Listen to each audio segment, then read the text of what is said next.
क्या है, किस ढंग से ये टेक्नोलॉजी जो है वो फंक्शन और क्या बेनिफिट है। यहाँ आपको क्या कंडीशनर दिख रहा है जिसमें कुछ इम्पोर्टेंट पार्ट्स है, कुछ इम्पोर्टेंट कंपोनेंट्स हैं। तो यहाँ पे चार मेजर कंपोनेंट आपको दिख रहे हैं। थोड़ा सा शांत रहोगे, सबको सुनाई देगा। आपको एक एक कंपोनेंट के बारे में बता रहा है कहाँ उनको ये टेक्नोलॉजी बिल्कुल समझ में आ जाएगा। तो आज हम लोग बिल्कुल आसान तरीके से बात करेंगे कि क्या है, किस ढंग से ये टेक्नोलॉजी जो है वो फंक्शन करती है और क्या बेनिफिट है। तो यहाँ पर आपको एयर कंडीशनर दिख रहा है जिसमें कुछ इम्पोर्टेंट पार्ट्स है, कुछ इम्पोर्टेंट कंपोनेंट्स हैं। तो यहाँ के चार मेजर कंपोनेंट आपको दिख रहे हैं जो पीसीबी का पार्ट है। रेक्टिफायर है, इसको हम लोग रेक्टिफायर भी बोलते हैं। इसमें 4 पॉइंट पर बेस होता है। ये 2 सेंटर के पॉइंट, इस पर जो भी सप्लाई है एसी आ रही है एयर कंडीशनर में, अल्टरनेट करंट आ रहा है, वो बाहर के 2 पॉइंट पर प्लस माइनस लिखा होता है। तब करीबन 1.41 टाइम्स 1.5 गुना डीसी में कन्वर्ट होके आगे होता है। अब डीसी में कन्वर्जन होता है तो सब उसमें डिफरेंस होते हैं, थोड़ा सा उसमें नॉइज होती है। उसके लिए यहाँ पे रिएक्टर और फिल्टर सर्किट, यहाँ से सप्लाई हमारे आईपी में जाती है। आइए चलिए यहाँ पे किस तरीके से फंक्शन आगे बढ़ता है। फिर याद दिलाना था कि ये बहुत इंपॉर्टेंट बात है। इलेक्ट्रिसिटी हमने अपने एयर कंडीशनर को दी, मतलब पीक पर जाएगा, बॉटम में जाएगा, पीक पे जाएगा। ये फ्रीक्वेंसी इसमें रहेगी जिसको हम लोग 50 हर्ट्ज की फ्रीक्वेंसी कहते हैं। ये हमारे रेक्टिफायर रेक्टिफायर में जाती है और यहाँ से ये इसी में कन्वर्ट होके रिएक्टर और फिल्टर सकते हैं। इसको स्मूथ किया जाए, इसके अंदर मौजूद रिपोर्ट्स यहाँ से ये इंटेलिजेंट पावर मॉड्यूल या इन्वर्टर पावर मॉड्यूल में पहुँचती है, जो हमारी पीसीबी का पार्ट है। और यहाँ से ये 3 फेज के डीसी में कन्वर्ट होकर एसी भी हमारे पहुँचती है। एसी भी यहाँ पे साथ साथ रहती है क्योंकि एसी का कन्वर्जन भी होता है। फ्रीक्वेंसी हम लोग एसी की यूज करते हैं और पुश जो है वो डीसी का यूज करते हैं।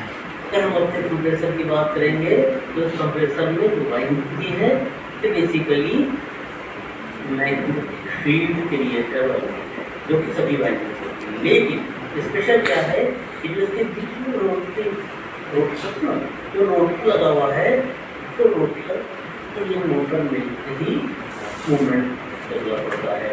तो जिसके अंदर हमारा लगा हुआ है वो बेसिकली मैग्नेट है। और यहाँ पे जब हम नॉर्थ साउथ कंटिन्यूसली डेवलप करते हैं तो अंदर जो मैग्नेट है नॉर्थ को धक्का देता है, नॉर्थ साउथ को पुश करता है। तो इसी जद्दोजहद में हमारा कंप्रेसर को मूव और इस फ्रीक्वेंसी को कंट्रोल करके हम कंप्रेसर की स्पीड अपनी ज़रूरत के हिसाब से कंट्रोल करते हैं। तो ये एक बेसिक इन्वर्टर की वर्किंग है। अब इसको ऐसा सब करने का फ़ायदा क्या है? सबसे बड़ा फ़ायदा ये है जो आप हर बार इफेक्टा होता था कि कूलिंग हो गई तो कंप्रेसर ऑफ होगा, फिर दोबारा से ज़रूरत है तो ऑन होगा। तो ये लाइन प्रेशर पर होता है हर बार। तो जितनी बार कंप्रेसर ऑन होता है 2-2.5 गुना ज़्यादा एम्पीयर लेके स्टार्ट होता है, फिर वो बंद हो जाता है, फिर स्टार्ट होता था, धर्म से स्टार्ट हुआ तो बंद हो गया। ये स्थिति इन्वर्टर के कम रेगुलेट करने में जरूरत पर की कूलिंग हो जाती है। उसके बाद ठीक होती है एम्पीयर, मतलब आरपीएम कम होने लगते हैं, बाहर भी सेंसर हैं, अंदर भी सेंसर हैं, आरपीएम कम होके 7 एम्पीयर पर सेकंड चल रही थी मशीन। ये हमारा नॉन इन्वर्टर ही लगातार 7 एम्पीयर चलता रहेगा, लेकिन इन्वर्टर से थोड़ी देर के बाद 4-4.5 3 होके 2.7-3.2 एम्पीयर पर आ जाएगा। लेकिन ज़रूरी क्या है कि इसी से आपकी का साइज मैच करना चाहिए। तो बिल्कुल बेसिक सी बात है कि अगर 1.5 टन का रूम है तो 1.5 टन का एसी, 1 टन का ऐसे अगर 1.5 टन की कैपेसिटी वाला रूम लगा दिया जाएगा तो आपको ये टैक्स नहीं मिलेगा। तो हमेशा कैलकुलेट करके ऐसी यूज करें। 1000 क्यूबिक फीट सारी conditions normal 8 ton cubic feet जब का है तो लंबाई इंटू चौड़ाई इंटू ऊंचाई तो ये सारी चीजों को करके 1500 क्यूबिक फीट का मतलब 1.5 टन। अभी तो कूलिंग वाट की बात होने लगी है, करीब 3516 3517 cooling watt means 1 ton. Room type room में ये जरूरत क्या पड़ी, हाँ क्या हो रहा है इसको, इसकी वजह से बढ़िया कूलिंग मिल रही है और इलेक्ट्रिसिटी हमारी बच रही है, एनर्जी सेव हो रही है, पैसा सेव हो रहा है। तो दोस्तों समझ के ध्यान से सीख जो काम कर रहे हैं तो पैसे की अर्निंग वही हो। आपको मौके दिए जाते हैं सीखने के, आपको तरह से कोशिश की जाती है कि हमारे दोस्त सीखें और आगे बढ़ें। बिना सीखे जो लोग काम कर रहे हैं वो अपना नुकसान भी करते हैं, कस्टमर का भी नुकसान करते हैं। क्योंकि इसकी पीसीबी है, अगर आपने गलत जगह पे स्क्रू ड्राइवर रख दिया 8-9-10 हज़ार रुपए की पीसीबी एकदम जीरो हो जाएगी। तो बहुत केयरफुली काम करेंगे। ऐसे जो लोग समझ के टेक्निकली काम कर रहे हैं उनसे इस तरह की गलतियाँ होती ही नहीं है। अब यहाँ पे इलेक्ट्रिसिटी बचत की बात कर रहे हैं, कैपेसिटी इम्प्रूव हो जाती है और इलेक्ट्रिसिटी जो है वो कंट्रोल में आ जाती है, मतलब इलेक्ट्रिसिटी बचती है। अब इसमें कंटिन्यूअसली चेंजेस आ रहे हैं, कंटिन्यूअसली इम्प्रूवमेंट्स आ रहे हैं, वाइंडिंग बेटर की जा रही है, मैग्नेटिक फील्ड बेटर की जा रही है, डिज़ाइन बेटर की जा रही है।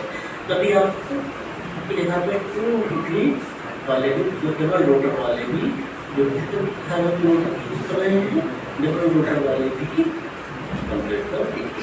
तो क्या हुआ, हमने इसकी क्षमता बढ़ा दी, हमने इसकी पंपिंग पावर बढ़ा दी, तो कूलिंग इफेक्ट और इससे और बड़े तरीके से आने लगा। इलेक्ट्रिसिटी की बचत अब 20% तक इलेक्ट्रिसिटी बचत हो रही है। ये तो बहुत अच्छी बात है दोस्तों कि मेरे एसी का जो एक्स्ट्रा मैंने पैसा दिया था वो 3-4 साल में रिकवर हो गया। मेरे एसी की जो वर्किंग थी उसमें जो मेरा पैसा खर्चा होता था वो भी मेरा तरीके से रिकवर। तो समझ के सीख के ट्रेनिंग लेके सुकून से पैसा कमाइए, बेस्ट सर्विस कस्टमर को दीजिए, कस्टमर खुश तो आपके पास सारा पैसे की। अब यहाँ इसमें